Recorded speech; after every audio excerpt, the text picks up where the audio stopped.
ॐ भूर्भुवः स्वः तत्सवितुर्वरेण्यं भर्गो देवस्य धीमहि धियो यो नः प्रचोदयात् ॐ शांति शांति शांति नमस्कार दोस्तों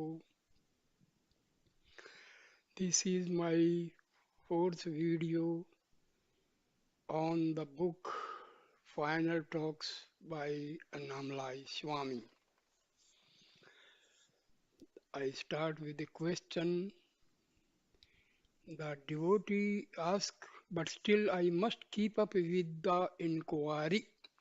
Annamalai Swami, if you remain in the self, inquiry will not be necessary. If you move away from the self and go back to the mind, you then have to inquire again and go back to yourself. Question. To whom does this intensity to realize the self arise? It has to arise to the I that ultimately has to disappear. Annamalai Swami answers, who is this I? It is neither the body nor the mind. If you remain as the self, there is neither body nor mind. So, what is this I? Inquire into it and find out for yourself. When you see the rope, what happens to the snake? Nothing happens to it because there never was a snake.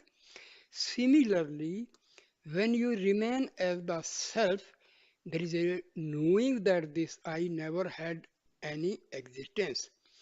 All this is the self. You are not separate from the self. All is you.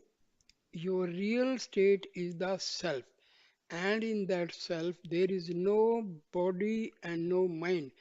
This is the truth, and you know it by being it. This I am the body idea is wrong. This false idea must go, and the conviction I am the self should come to the extent that it becomes constant. At the moment, this I am the body idea seems very natural for you. You should work towards the point where I am the self becomes natural to you. It happens when the wrong idea of being the body goes and when you stop believing it to be true, it vanishes as darkness vanishes when the sun appears. This life is all a dream within a dream, within a dream. We dream this world, we dream that we die and take birth in another body. And in this birth, we dream that we have dreamed. All kinds of pleasures and suffering alternate in these dreams, but a moment comes when waking up happens. In this moment, which we call realizing the self, there is the understanding that all the births, all the deaths, all the sufferings, and all the pleasures were natural dreams that have finally come to an end. Everyone has experienced dreams within dreams. One may dream that one has woken up from a dream, but that waking up is still happening within a dream. Our whole lives are dreams. When this dream life and a new one begins, there is no knowledge that both dreams are happening in the underlying dream of samsara. Bhagavan has instructed us in Who Am I to see the whole world as a dream. When realization comes, nothing will affect you because you will have the firm knowledge that all manifestation is an unreal dream. Question. When I was in Germany, I used to meditate in front of Bhagwan's picture and feel very peaceful. One day, while I was sitting as usual in front of Bhagwan's picture, a light started emerging from the eyes of Bhagwan. It flowed out of the photo and embraced me. Soon afterwards, I went into a peaceful, blissful, timeless state that I had never experienced before. I totally forgot about my body, time, and my surroundings. There was only peace and consciousness. That experience made such a deep impression on me, it created a strong yearning in me to regain the experience, but I never got it back. No matter how much I try, I never feel that I am getting any closer to it. How can I get this experience back? Annamalai Swami reply. By constant self-inquiry, who had the experience and who lost it? Who has the yearning to regain it? Who has all these thoughts about it? If you follow this approach, you will ultimately realize who you really are. The experience you had did not come from somewhere else. It is already within you. Find out who had the experience. Question. In order to do self inquiry, we have to use the mind, which is mostly troublesome and in reality does not even exist. Why is this? Annamalai Swami replies, the mind that we use for self inquiry is the pure mind, the sattvic mind. By using this sattvic mind, we do self inquiry to remove the impure mind, which is rajas and tamas. If you keep on doing self inquiry with the sattvic mind, ultimately this sattvic mind will be dissolved in the self. Question. Some time ago, I felt very depressed and could not get out of this state. One day, while I was doing Giri Pradakshina, which I do every day, I stopped on Bhagwan's bridge, the parapet wall of a culvert about 4 miles from Ramana, and started meditating on horizontal with closed eyes. Suddenly, the depression lifted and was replaced by peace. This depression has not returned. Annamalai Swami, the one who had the depression was not you. Your real nature is peace. Don't identify yourself with either the mind or with the depressed state it produces. These are not you. Question. After this depression left me, I found that I was always in a peaceful state. Soon afterwards, I met an Indian girl and fell in love with her. Sometimes the thought arises that I would like to marry this girl. Is it advisable to get married? Would it not be a hindrance to my sadhana? Annamalai Swami. Is this girl spiritually oriented? Question. Yes, she often goes to temple and reads spiritual books.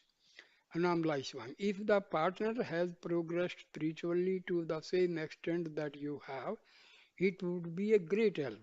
But if one partner is less interested in spiritual matters than the other, the one who has less interest will drag the other down, unless the more interested partner is spiritually very powerful.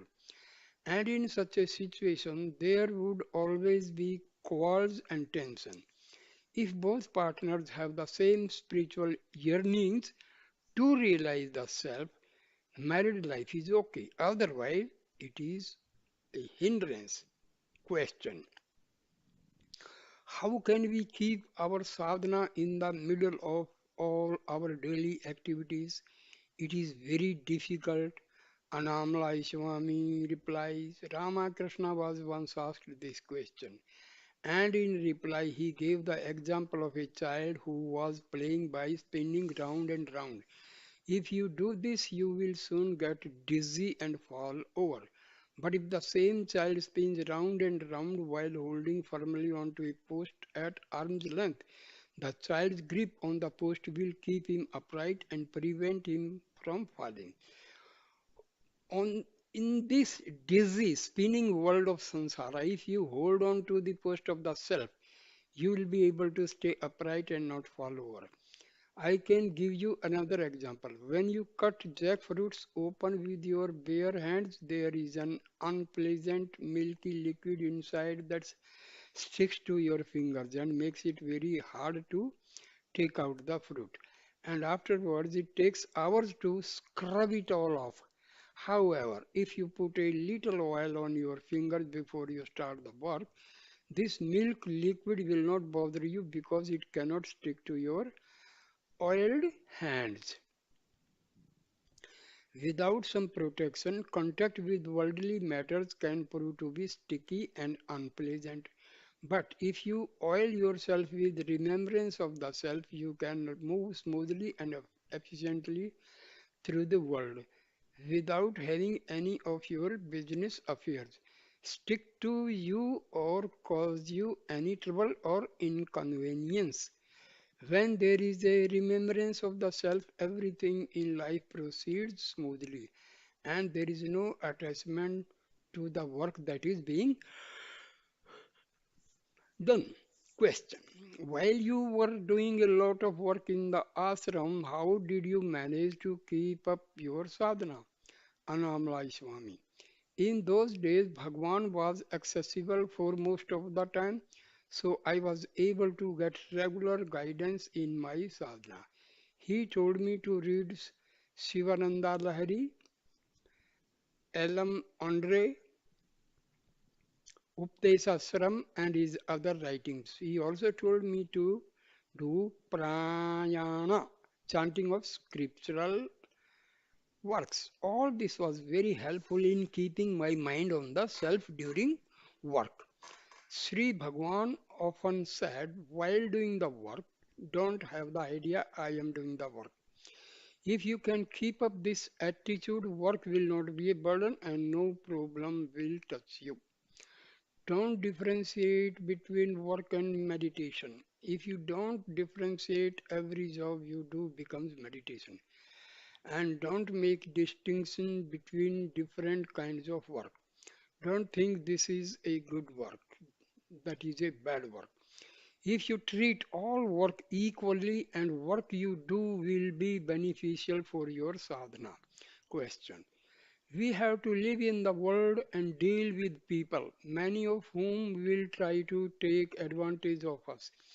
Being quiet and detached is one thing, but should we be so quiet and uninterested that we allow other people to take advantage of our passivity? Annamalai Swami replies, you can be quiet within and be tough on the outside if that is the role you have to play in the world. There is a story about a snake that lived under a bush by the side of the street. Whenever people passed the bush, the snake made a lot of noise and tried to bite them. It gave a lot of trouble to anyone who came near. One day, a passing sadhu passed the bush and the snake, as usual, put on an aggressive show of behavior. The sadhu, who could communicate with animals, said, keep quiet and don't bite people. You don't have to behave like this. Live a peaceful life and don't trouble and people who walk past. Don't trouble the people who walk past. The snake heeded the advice and from that day on its behavior completely changed. It sat quietly under its bush and never troubled any one of the people who walked past. Within a few days, the local people realized that the snake was no longer a threat to them, but instead of being relieved, they would throw stones at the snake or try to chase it away. People have this instinctive response to snakes.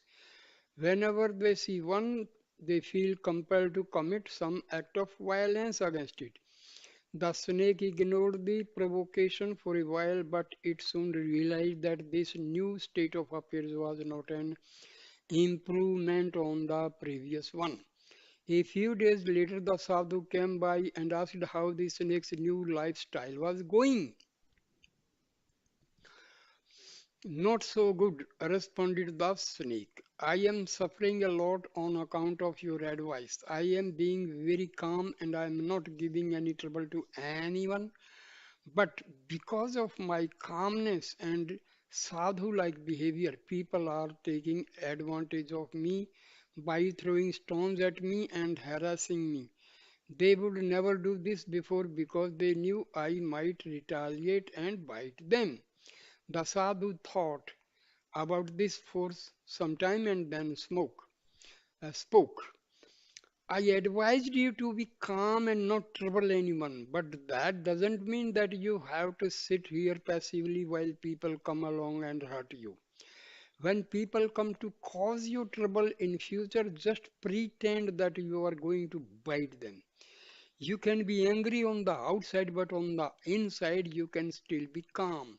From then on, the snake adopted the new tactic of hissing at everyone who came past his bush just to let them know that he was still a potential threat. This was enough to make people give him a wide berth. We can all be like this if circumstances demand it. There are occasions when a show of anger is needed. We can play the role of being angry, but at the same time, we can know that we are just acting out a role that is needed at a particular moment. Internally, we can be peaceful while all this is going on. Que- Annamalai Swami answers.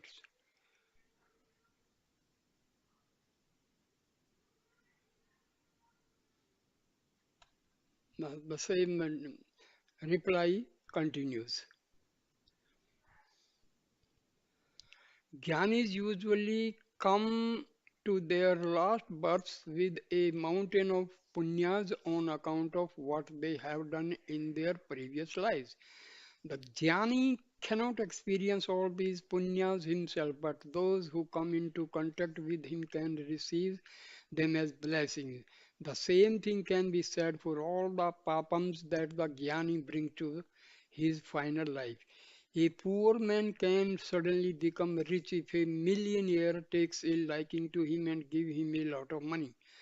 Those who come to a jnani and do selfless service to him find themselves becoming spiritual millionaires when they receive the Jnani's unused punyas. And those who come to abuse and insult the Jnani end up receiving all his unused papams. This is an automatic process. The Jnani does not pick and choose the people who are going to be the recipients of these punyas. This transfer happens automatically. Devotees grow spiritually by receiving all these blessings. They reach heights that would be difficult or impossible to reach through their own efforts. My own life illustrates this. When I was very young, I stayed alone, doing all kinds of spiritual practice by myself. I doubt that I could have experienced the truth of the self through my own efforts.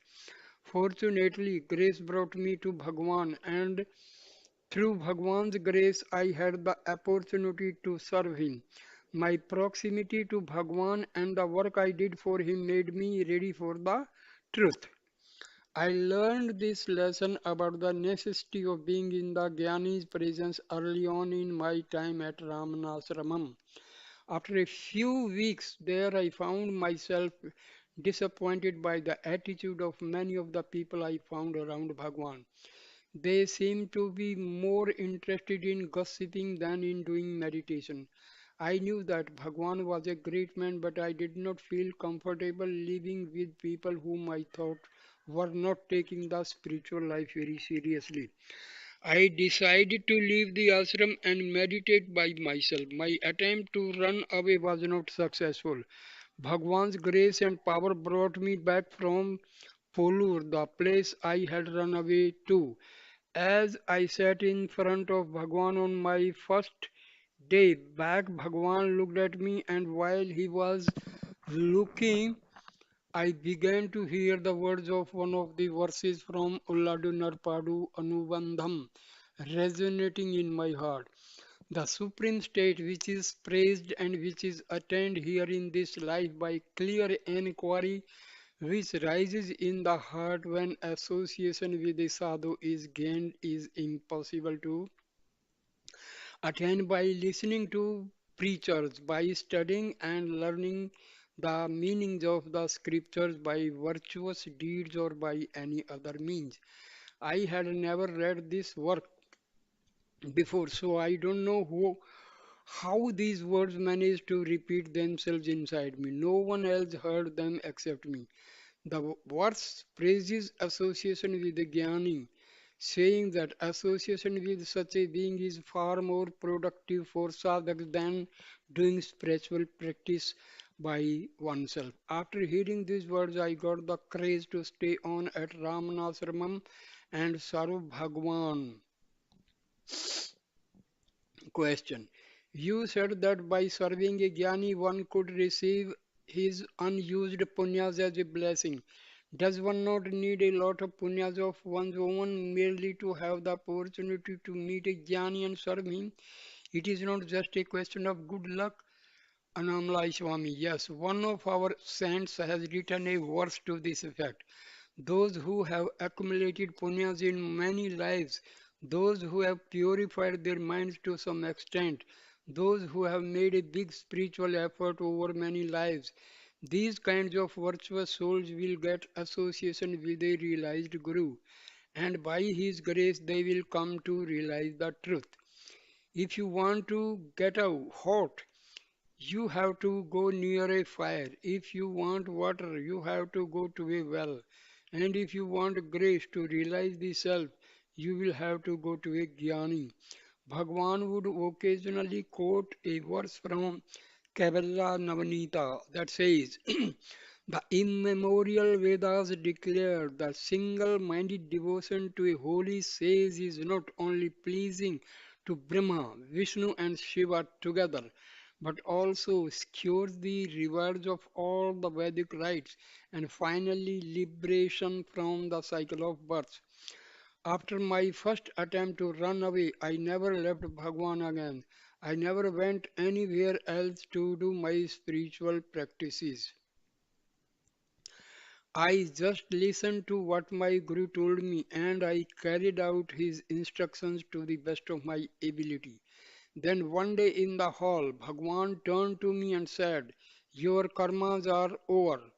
I had this great opportunity to surrender to a Guru like Bhagwan, to trust him and to serve him. It did not happen through my own efforts. This kind of thing happens very rarely. For being such a Bhagwan don't appear very often.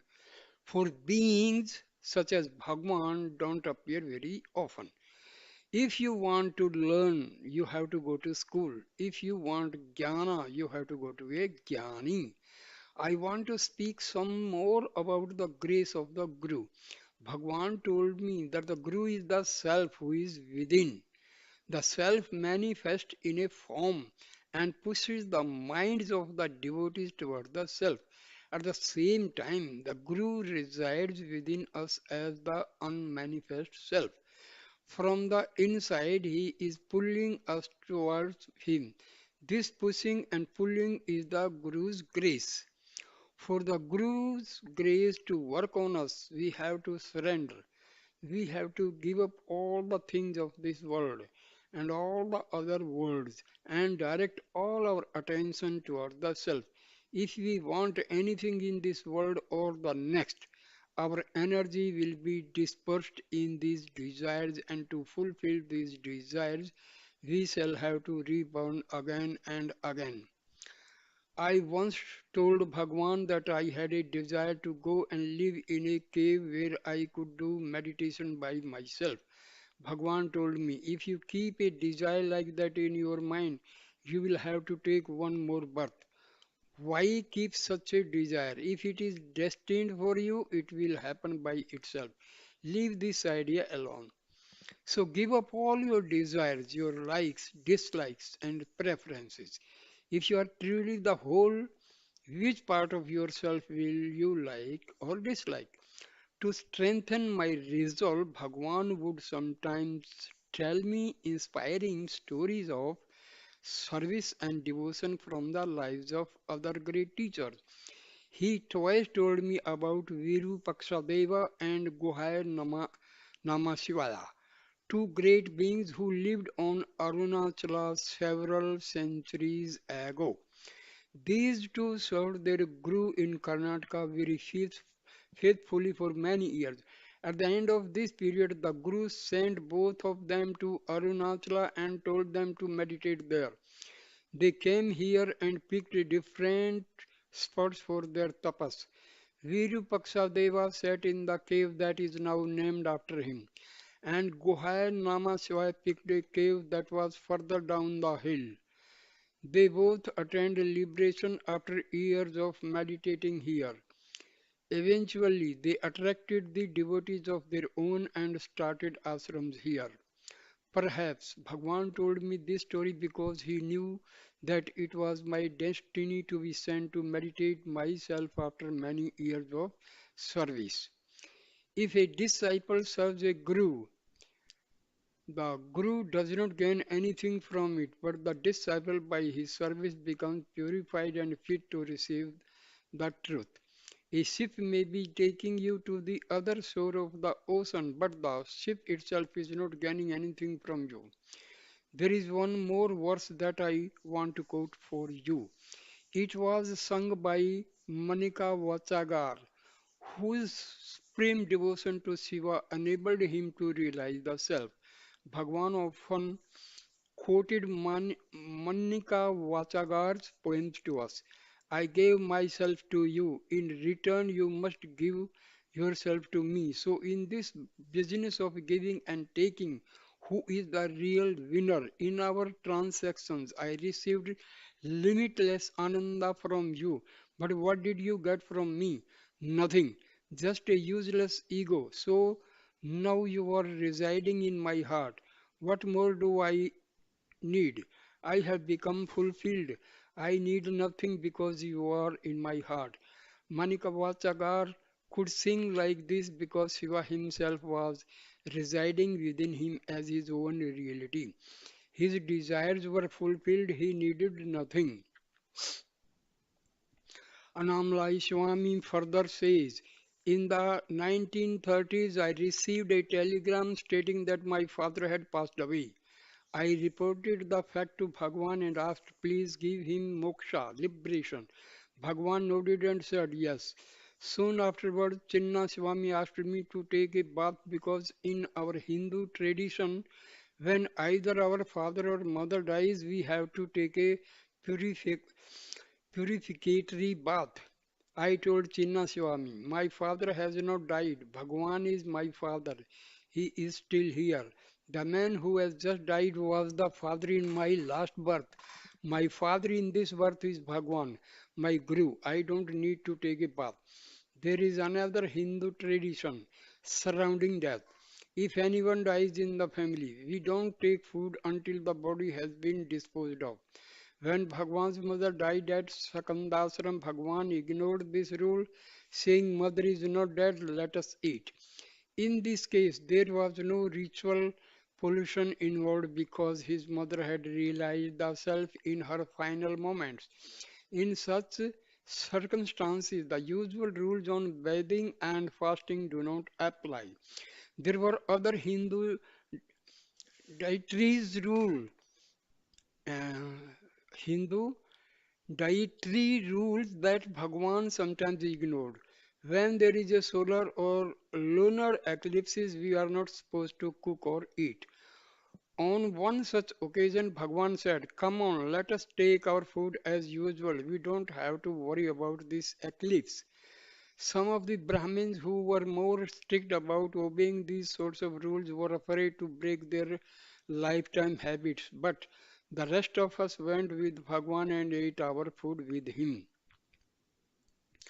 After Bhagwan's mother died in 1922, Bhagwan continued to live at Sakandasram for several months. Then one day he went down the hill to his mother's samadhi and stayed there. Some power, some Shakti compelled him to go down the hill and abandon Sakandasram. Soon afterwards, Sakandasram was robbed and the thieves took cooking pots and a few other things away. Up till then, some of the devotees had been staying at Sakandasram to guard the place and the few things that were left there. But after this step, it was more or less abandoned and everyone moved down the hill and stayed there. Many people came to serve Bhagwan food there, and the items that were lost were soon replaced by donations from the visiting devotees. In the beginning, it was very primitive. Everyone, including Bhagwan, slept outside by a mango tree. The first building was a mud hut with a thatched roof that was erected over the site of Mother Samadhi. I came along a few years later at a time when the ashram was beginning to expand and put up new buildings. All these buildings were erected on the basis of plans that had been done by Bhagwan. In those days, cement was not available and we had to use a mortar made out of lime. I was very sensitive to chemicals in the mixture. I was always getting allergic reactions to them. Every morning I would wake up with pus oozing out of my eyes. I had to work outside in the heat all day and my body felt like it was overheating even during the cool of the evening. Bhagwan taught me how to prepare a special mixture made out of coconut oil, sesame oil, and castor oil. He told me that if I applied this mixture to my feet in the evening, it would take away this feeling of overheating. I tried it and it worked very well. Up till then, I had found it hard to sleep at night on account of this feeling of heat that was always in my body. After I started applying this mixture, I always had a good night's sleep. At some point while I was serving Bhagwan, the ashram acquired the house in Tiruchoji where Bhagwan was born. Chinna Swami asked me to go there and do some construction work on the old house. He wanted to turn it into some kind of temple. I did not want to leave Bhagwan, so I told Chinna Swami I have completed all my temple worshipping and my bathing in holy waters in my previous birth. That's why I have come to Bhagwan now. I don't need these activities anymore. Chinna Swami did not pursue this matter with me and I never went to Trichuji. I had enough punyas to come to Bhagwan and receive his grace because I had done all these things in other lives. The charitable works, the good actions, the temple rituals, etc., that I had done in my past lives earned me the right to come to Bhagwan's presence to stay there and serve him. They had served their purpose and I did not need them anymore. All these ritual activities lost their appeal for me within a few days of encountering Bhagwan and his teaching. Question. In Swami's book, I read that he liked to drink the water that had been left in Bhagwan's cup. This is more kind of ritual that he persisted with long after he came to Ramanashramam. Does Swamiji make a distinction between ordinary rituals and accepting leftovers from the Guru? Annamalai Swami. When I worked in the ashram, I used to drink the water with which Bhagwan had washed his hands. I would get this water 2 or 3 times a day. Even after moved at Palakotu, I still occasionally drank this water because Mudaliar Patti sometimes used to bring it to me. She knew that I liked this water and she knew that I had been accustomed to drinking it. Sundaram translating. I once asked Swamiji why he was so attached to drinking this water. He said that it was on account of a story he had read when he was still living in his village. The story was about a sage called Patinathar who lived with his disciple Badrigiriyar, Badragiriyar in a village called Tiruvidamrudur. Tiruvidamrudur. Annamalai Swami, continuing the story. Every day these two used to give their leftover food to a dog. Sometime later this dog died and took birth as a princess in the household of the king of Banaras. When she grew up, the king wanted to arrange her marriage, but she refused, saying that Instead of marrying, she wanted to see a sage called Pata- Patinadar, who lived in Tiruvidai Marudar. Tiruvidai Marudur. Seeing how determined she was, the king himself agreed to take her to see this man. As soon as she arrived there, Patinathar recognized her and told his disciple that in her previous life she had been the dog that had been given their leftover food. Then Patinathar added, she will become enlightened because she ate that food. The disciple found this whole story hard to believe. How can a dog take birth as a human being? He asked. And how can she get enlightened merely on account of having eaten this food? Patinathar answered, I will show you, and then proceeded to walk to a nearby Shiva temple. The princess and the disciple followed. As they stood together inside the temple, Shiva appeared in front of them in the form of light. The light engulfed both the disciple and the princess and absorbed them into itself. Patinathar was left standing alone. He asked Shiva, I am all alone in this world now. Please tell me how I can also merge with you. Shiva replied, take this bitter tasting sugarcane with you and visit my temple. Each time you visit a temple, taste the sugar cane. If it tastes very sweet there in the temple, you will attain samadhi and become one with me. Patinathar followed these instructions and visited many temples, but during this period, which lasted many years, each time he tasted the sugarcane in these places, it always tasted bitter. Finally, he arrived at Thiruvanantiyar, a small town near Madras. He bit into the sugarcane, and in the moment that its sweet taste touched his tongue, he attained Mahasamadhi and physically disappeared. It was the memory of this story that made me want to drink Bhagwan's leftover water. In 1930s, while I was still serving Bhagwan in the ashram, I developed a severe stomach ache.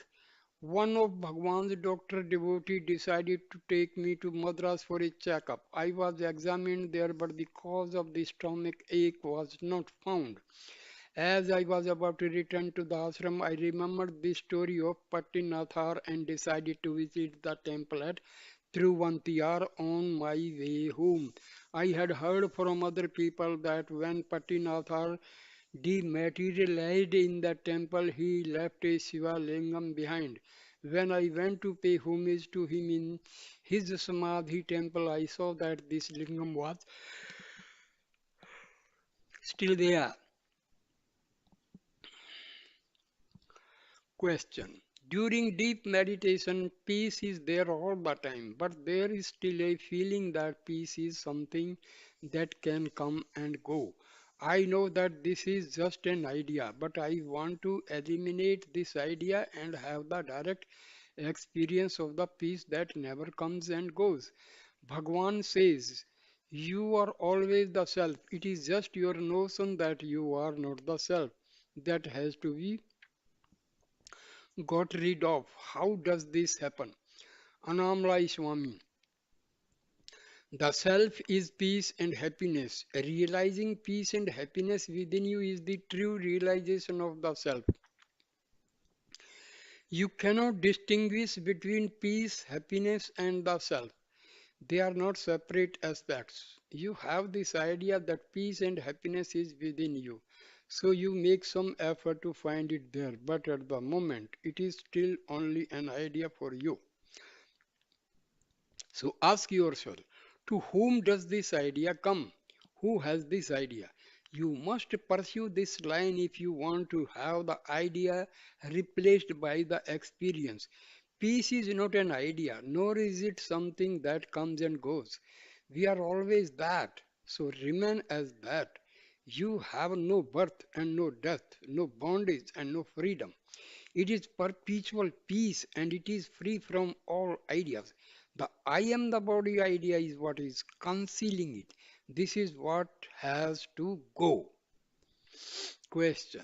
So, the notion of being the body and the mind comes back and covers the experience. Annamalai Swami. Yes, yes. This idea, I am the body, is not there during sleep. Everyone enjoys sleeping, and the reason we enjoy it is because there are no thoughts there. It is the thoughts that arise subsequently that cause us all our trouble. There is no separate entity during sleep because no thought has arisen to create the image of one. When walking comes, this first rising thought, I am the body, brings separation, doubts, and confusion. If you can be without it in the waking state, there will be the knowledge, I am Ramana, I am Arunachala. Everything is myself, Rama, Krishna, etc. are all you. It is just this limiting, I am the body, thought that keeps this knowledge, this awareness from you. In the waking state, the jnani has no limiting thoughts, no ego that identifies with a name and a form. His state is crystal clear. Ramana Bhagwan had no ego, no limiting thoughts, which is why he knew himself to be this peace, this happiness. Question. How can we avoid getting attached to the form of the Guru, to his personality, and to the place where the Guru lives? Annamalai Swami. If you completely avoid attachment to your body and mind, then all other attachments will vanish. Identify with that which is neither body nor mind, and all your attachments will go. You can only put your attention on one thing at a time. While it is on the mind or the body, it cannot be on the self. Conversely, if you put attention on the self and become absorbed in it, there will be no awareness of mind and body. Even night, every night during sleep, you let go of your attachment to both the body and the mind, and the result is silence, peace, and an absence of duality. You can have this silence, this peace, and this absence of duality in the waking state by not relieving the rising thoughts that create duality for you. Resist limiting thoughts. Replace them with the thoughts such as all is myself, everything is myself, all animals, all things are myself. What you think, you become. If you understand and experience that everything is yourself, how can you have likes and dislikes? If everything is you, there will be no desire to avoid anything, no impulse to discriminate in favor of anything. If you want to discriminate at all, avoid bad company and bad thoughts. At night, when you suddenly start to experience the cold, you pull a blanket over yourself. Pull the blanket of discrimination over yourself when you feel that there is a possibility of bad company and bad thoughts dragging you down. You may need to do this, but the Jnani will not, because nothing can ever drag him back into the realm of false identifications again. He will always be in that state in which he knows everything to be himself. He will never again have the idea that anything is different or apart from his own self. Annamalai Swami continuing, Bhagwan watched me very closely in the years that I served him in the ashram. One time I went to the mother's temple where many people were talking about worldly matters. Bhagwan called me back saying, why should you go to that crowd? Don't go to crowded places. If you move with the crowd, their vasanas will infect you. Bhagwan always encouraged me to live a solitary life and not mix with other people. That was the path he picked for me. Other people got different and advice that was equally good for them. But while he actively discouraged me from socializing, he also discouraged me from sitting quietly and meditating during the years that I was working in the ashram. In this period of my life, if Bhagwan saw me sitting with my eyes closed, he would call out to me and give me some work to do. On one of these occasions, he told me, "Don't sit and meditate, it will be enough if you don't forget that you are the self. Keep this in your mind all the time while you are working. This sadhana will be enough for you. The real sadhana is not to forget the self. It is not sitting quietly with one's eye closed. You are always the self. Just don't forget it." Bhagwan's way does not create a war between the mind and the body. He does not make people sit down and fight the mind with closed eyes. Usually, when you sit in meditation, you are struggling to achieve something, fighting to gain control over the mind. But Bhagwan did not advise us to engage in this kind of fight. He told us that there is no need to engage in a war against the mind because mind does not have any real fundamental existence. This mind, he said, is nothing but a shadow. He advised me to be continuously aware of the self while I did the ordinary things of everyday life, and in my case, this was enough. If you understand the self and be that self, everything will appear to you as your own self. No problems will ever come to you while you have this vision, because you are all and all is the self. Choices about liking or disliking will not arise. If you put on green tinted glasses, everything you see will appear to be green.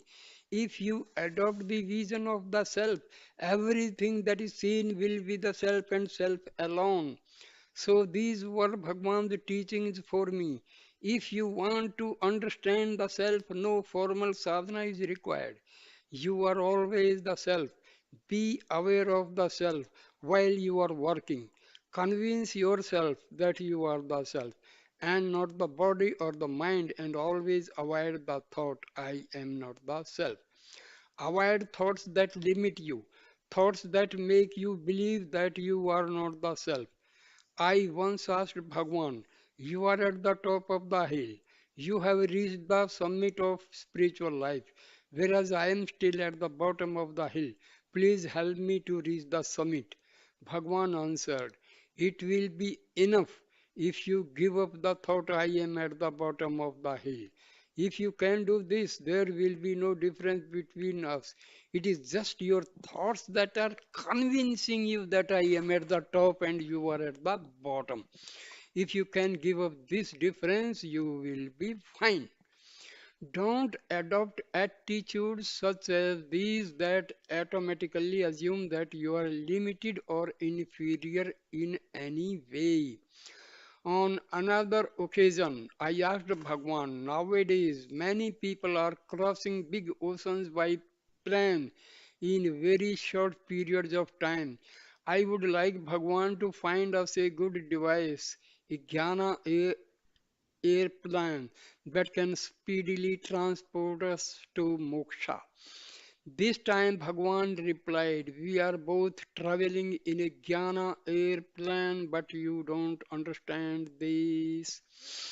In this answer to me, Bhagwan would never let me fall into the false belief that I was separate or different from him, or that I was a person with a mind and a body who needed to do something to reach some exalted spiritual state.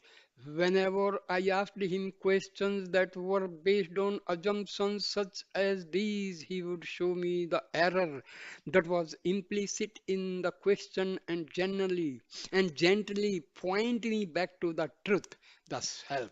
He would never allow me to entertain wrong ideas. Question: what other questions did Swamiji ask during his early days at Ramnashramam?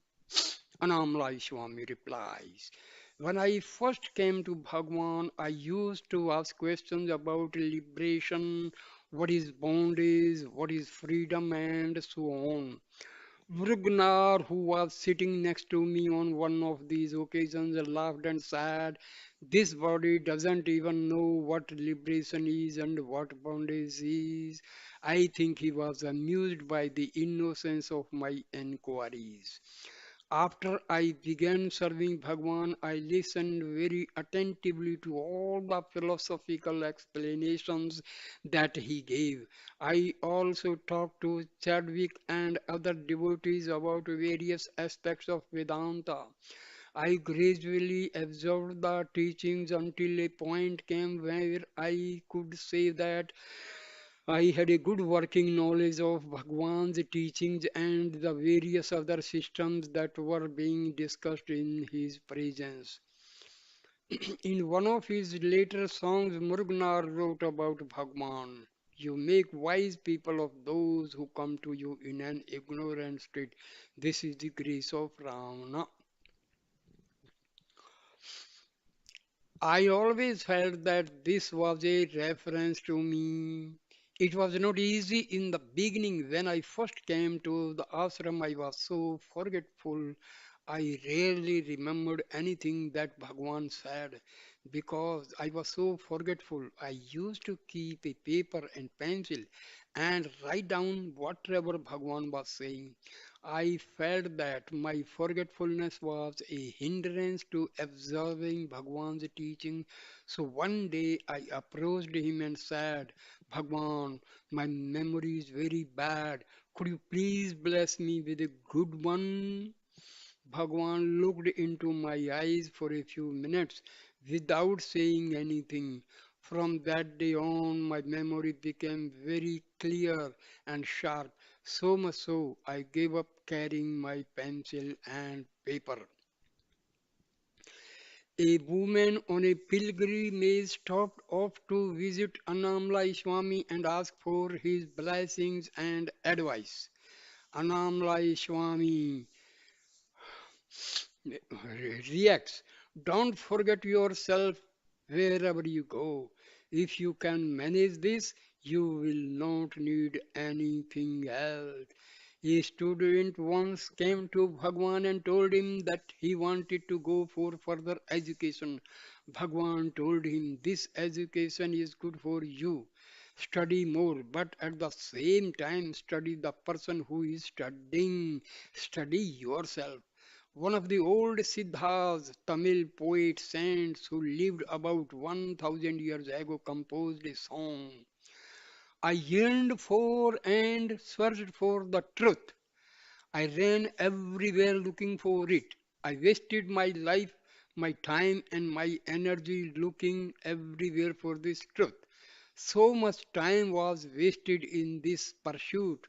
I have grown old and am about to die, but finally I have understood that the truth light is within myself. You are going to different places on a pilgrimage, but what you are really looking for is yourself.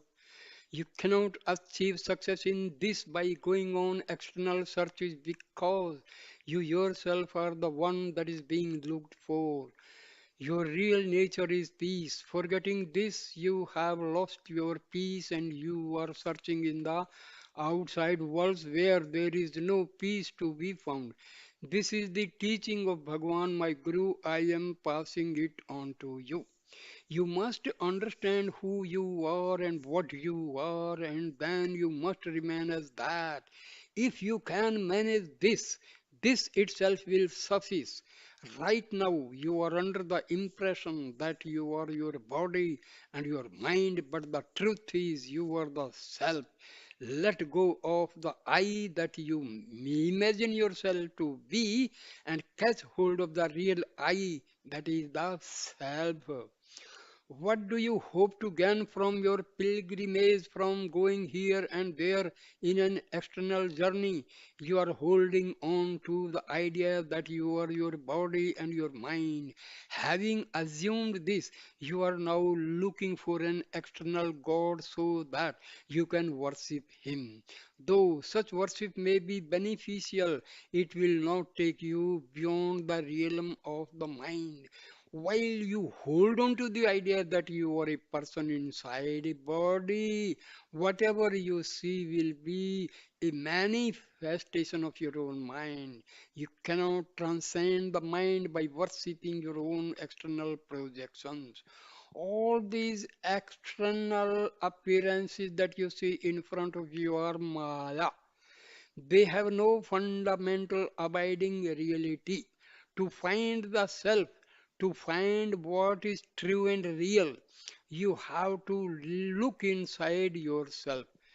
You have to find the source, the place where all these mental projections arise.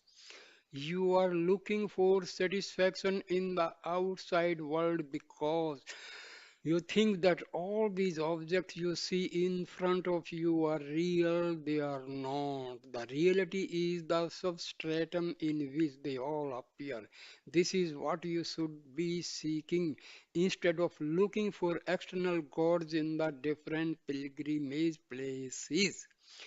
An elephant is made out of wood. If we see it as wood, it is wood. But if we get caught up in the name and form, we will see only an elephant and forget that it is underlying nature is wood.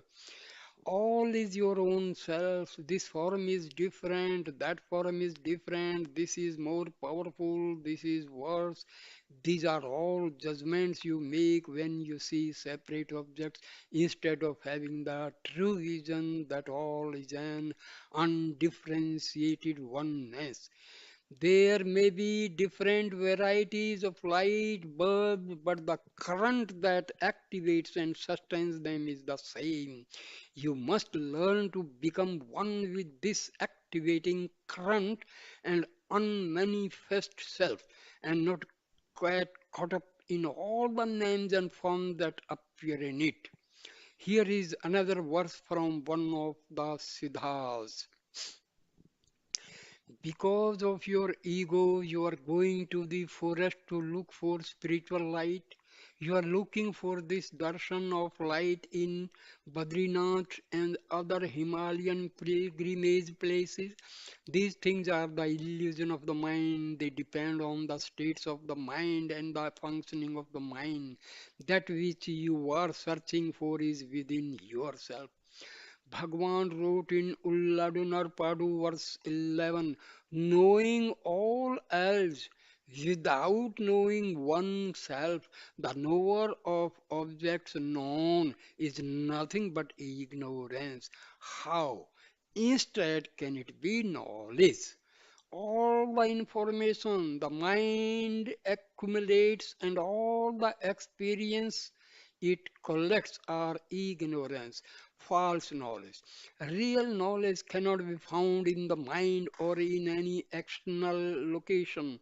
The mind sees through colored glasses, and what it sees is tinted and tainted by that color.